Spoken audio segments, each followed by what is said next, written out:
Now on Denver 7 News at 6, the sun isn't even up yet, but you can already feel the heat. It's a Denver 7 weather action day, another brutally hot day. We're looking at highs in the mid to upper 90s, well above normal for this time of year, some near triple digit heat. We'll see another day of it tomorrow. Heat advisories go into effect at 10 o'clock. Details coming up. And I'm outside Knapp Elementary, a Denver school that won't even open today because it is just too hot. Dozens of others are on early release. What is taking so long to get AC installed? Breaking from overnight, a threat is over at a Colorado university. What prompted a lockdown with officers surrounding school buildings? Colorado is a great place to live if you can afford it, the income level that brings more people to our state. And Broncos country is on pins and needles, waiting to see how Russell Wilson fares against his old team. But his new coach isn't worried. This is obviously a big game because it's the first game. It's a big game because it's Monday night. It's a big game because he's going to be there. Those are just the facts. Now his teammates are backing up his leadership on and off the field with a new title. Yeah, he's been ready to ride since spring when he arrived. If speaking of sports, if you have little ones out on the football field, soccer field this afternoon, take all the precautions. Take a look at the extreme heat we're expecting across the state today. A lot of 90s, even some triple digits out there. Yeah, I would hope a lot of events are being canceled maybe today. We know schools are being affected. We have team coverage. Veronica Costa standing outside a DPS school that will not open today because of the heat.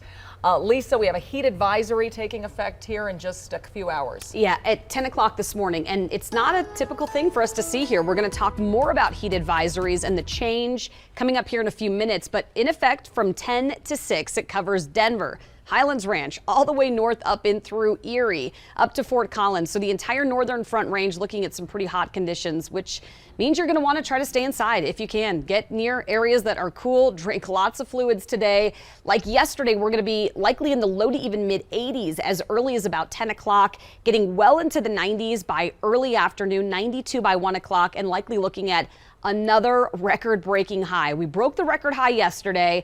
Today, it's 95. We're calling for 98, so likely we're looking at it being a few degrees above that. Near triple-digit heat from Keensburg to Fort Morgan. So we did issue a Denver 7 Weather Action Day just to get you prepared, let you know that this could obviously be a little inconvenient for us this afternoon. Coming up here in a few minutes, our map is going to look a lot like this tomorrow, too.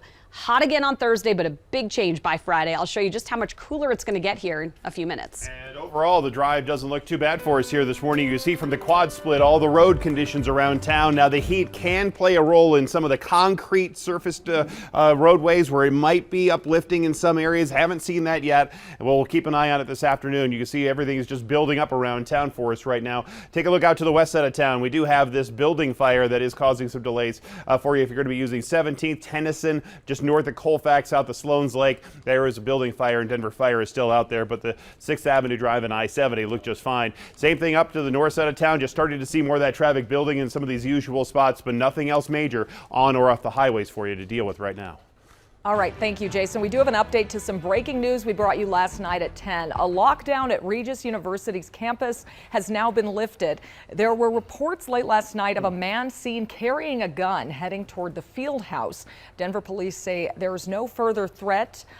They didn't tell us any more, though, about if they found that man. They did say officers could still be on the scene through the morning if you see them out there. We want to get back to our Weather Action Day team coverage. As we mentioned, dozens of DPS schools are closing early and some won't open at all because of the extreme heat. Denver 7's Veronica Costa is live outside one of those schools that was supposed to have air conditioning this year. Veronica, why is the district saying that hasn't happened yet? Supply chain shortages, you guys. Knapp Elementary, like you mentioned, it was supposed to have AC for all of its students. It doesn't, and because of that, it is going to be closed. It is one of 3 schools that are actually going to be closed because it's just going to be too hot today. Take a look at your screen for a moment. These are the other 2 schools that we're talking about this morning that won't have students inside of them, Columbine and Barrett Elementary. Yesterday, I was in front of a completely different DPS school telling you that the district had opted to let students out early at 4 of its schools because, again, they don't have AC. But now they're taking a step back, saying more schools need to be let out early, more than 30. There are just too many to name. So we do have a full list of those over on the denverchannel.com. They do include some really big schools, though. West High School, Thomas Jefferson High, and Manual. Without AC in these schools, the classrooms, they can get really hot. We told you yesterday, some of those third floor classrooms that face the sun, those can get up to 90 degrees during the day. And so many schools, they've been trying to get air conditioning installed. 6 schools were upgraded last year. 9 were supposed to get it over the summer, but they were only actually partially completed because of those supply chain issues. Some do have piping ready to go, but they can't get things like chillers. In other cases, the microchip shortage really playing a role here. And DPS not the only district that's struggling with heat and no AC inside of its schools. We know that Thompson School District and the Poudre School District, they're also letting students out early at least 2 hours today because they're having these same issues. We're live in Denver on Veronica Acosta, Denver 7. Well, Veronica, of course, we know the summers aren't getting any cooler. So what will DPS do when these hot streaks get more severe or maybe last even longer? I talked with the DPS Executive Director of Facilities about that. DPS already starts later than some of the other districts, partly because of these hot classrooms. Has the district talked about what to do going forward in future years? Definitely. We do realize that with our, I'm going to call it global warming, that our summers are continuing to get hotter. And when we go back in August, temperatures are just higher than they have been historically. We are evaluating the next set of schools. So we'll have 31 schools remaining after the 2020 bond for air conditioning. Yeah, and I also asked her why students didn't go to remote learning this week instead of closing or releasing early. She said those decisions are made by the academic teams. These closures and early releases will not necessarily extend the school year, though. DPS told us there are already a couple of extra days built into the calendar because of possible heat or snow days. By the way, the city of Denver is opening some cooling centers today and tomorrow. The city says rec centers and most libraries will open during regular business hours as cooling stations if you just need a break from the heat. And we want to bring in Lisa because we do have a heat advisory today, and the National Weather Service has actually changed how they issue these. We typically don't see them because of the heat index. The heat index is when you take the temperature and the relative humidity, and that's going to be your feels like temperature. But because our relative humidity is typically so low, we don't really have a really hot feels like temp. So take a look. This is the new map that the National Weather Service is going to be putting out. This is a heat risk map where you see areas of red, which is what we're going to see here along the Front Range in Colorado.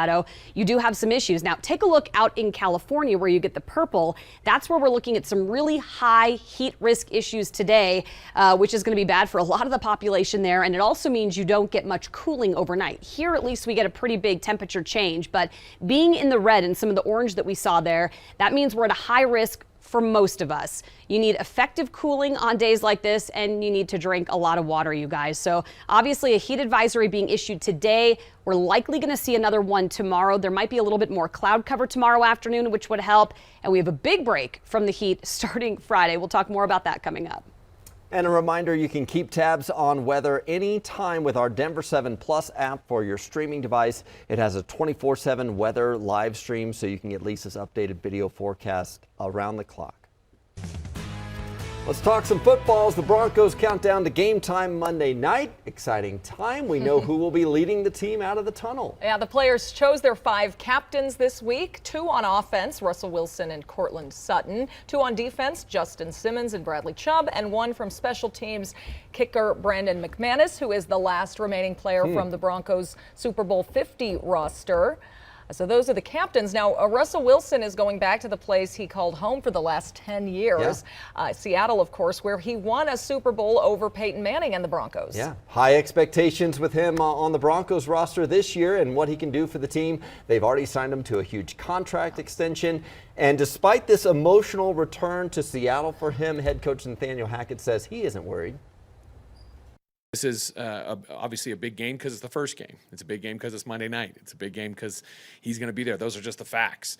But I think that, I think he always says that pressure is a privilege. And I think that that's something great that he lives off of. And, I agree with that. And, we're just excited to go play a football game. All these guys have been chomping at the bit, and that's what you want. And so I'm excited to see him out there. Yeah, Seahawks receiver Tyler Lockett says that Seattle fans should embrace Russell Wilson and cheer him on when he takes the field on Monday night. We'll see if that happens. You can watch the Broncos Seahawks big game right here on Denver 7. Our pregame coverage starts at 5. Kickoff is 6:15 Monday night, and then stick around for our post-game show. Well, today's the big day for Apple fanboys and girls. The new products will be announced. What we're already hearing about the updated iPhone. And he's probably the first kid to go viral for loving a vegetable. The special honor Corn Kid is getting from one state.